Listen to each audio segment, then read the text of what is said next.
Hazreti Süleyman'ın yüzüğü ve iktidarının elinden alınması. Hazreti Süleyman'ın Ümmüveled adında bir cariyesi vardı. Yalnız ona güvenir, yüzüğünü yalnız ona teslim ederdi. O, yüzüğünü ancak tuvalete girdiği zaman, bir de hanımlarından birisine yaklaşmak istediği zaman çıkarırdı. Temizleninceye kadar da yüzüğünü bu cariyeye teslim ederdi. Saltanatının bütün hünerleri ve hikmeti yüzükteydi. Günlerden bir gün Hazreti Süleyman helaya girmiş, yüzüğü de bu cariyeye teslim etmişti.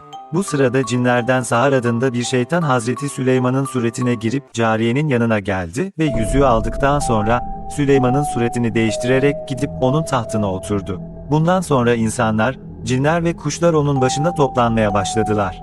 Hazreti Süleyman, heladan çıktığında şekil ve durumu değişmiş olarak cariyeye, "Yüzüğüm," diye seslendi. Cariye ona, "Sen kimsin?" diye sordu.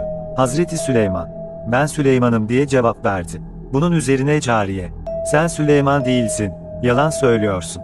Süleyman gelip yüzüğünü benden aldı. Şimdi de tahtında oturuyor," dedi. Nihayet Hazreti Süleyman hatasını anladı, sonra çıkıp gitti ve İsrailoğullarına, "Ben Süleyman'ım," demeye başladı.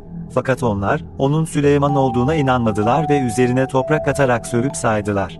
Hazreti Süleyman bu durum karşısında çaresiz kalarak deniz kenarına gidip balıkçıların balıklarını pazarlara taşımaya başladı. Onlar, taşıma ücreti olarak ona her gün 2 balık veriyorlardı. Aldığı balığın birisini ekmek karşılığında satıyor, diğerini ise yiyordu.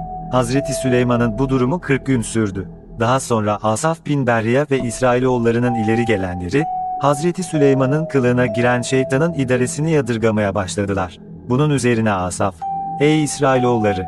Benim Süleyman'ın idaresinde gördüğüm değişikliğin siz de farkına vardınız mı?" diye sordu. Onlar, "Evet, farkındayız," diyerek cevap verdiler. Asaf bin Berriya, "Bana mühlet verin, Süleyman'ın hanımlarının yanına gideyim ve onlardan bizim gibi onun hareketlerini yadırgayıp yadırgamadıklarını sorup öğreneyim," dedi. Nihayet Asaf, kadınların yanına gidip sordu, fakat onlar Asaf'ın bildiğinden daha beter şeyler anlattılar. Bunun üzerine o, "Biz Allah içiniz, muhakkak ona döneceğiz." Bakara suresi, ayet 156, "Muhakkak bu, apaçık bir imtihandır," dedi. Safat suresi, ayet 106. Bundan sonra Asaf gidip İsrailoğullarına durumu bildirdi. Şeytan, durumunun onlar tarafından öğrenildiğini görünce, hemen oturduğu tahttan kalkıp kaçtı ve deniz kıyısına gelip elindeki yüzüğü fırlatıp attı. Atılan yüzüğü bir balık yuttu. Bu balığı ise bir balıkçı avladı. Hazreti Süleyman balığın avlandığı gün o balıkçının balıklarını pazara götürmüştü. Ücret olarak balıkçının kendisine verdiği 2 balıktan birisi ise yüzüğü yutmuş olan balıktı. Hazreti Süleyman bu balığı aldı, yemek için içini temizlediği bir sırada içerisinde kendi yüzüğünü gördü. Hemen yüzüğünü alıp parmağına taktı ve secdeye kapandı. Bundan sonra insanlar, cinler ve kuşlar başına toplandı, halk da kendisine yönelmeye başladı ve saltanatının başına geri döndü. Bu arada Hazreti Süleyman günahından tövbe etti ve yüzüğünü elinden alan Sahar adındaki şeytanı yakalayıp getirmeleri için şeytanları 4 bir tarafa dağıttı. Nihayet Sahar şeytanlar tarafından yakalanıp getirilince, Hazreti Süleyman onun için bir kayayı oydurdu ve içerisine koydu. Sonra kayanın ağzını demir ve kurşunla kapatıp denize attı.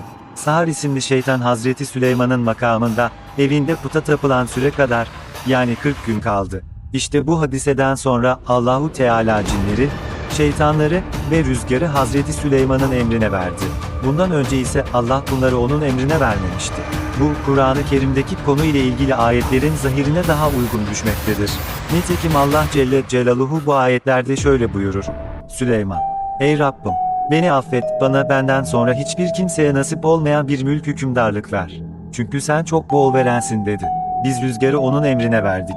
Onun emriyle, onun istediği yere yumuşak, yumuşak akar giderdi. Şeytanları, onlardan olan her bina ustasını, dalgıcı, kötülük yapmamaları için zincirlerle birbirlerine bağlanmış olan diğerlerini de onun emrine verdik. Sad suresi, ayet 35-38. Hazreti Süleyman'ın, hükümdarlığının elinden alınması konusunda daha başka rivayetler de vardır. Fakat doğrusunu Allah bilir. Faydalı olmasını diliyorum. Sağlıcakla kalın.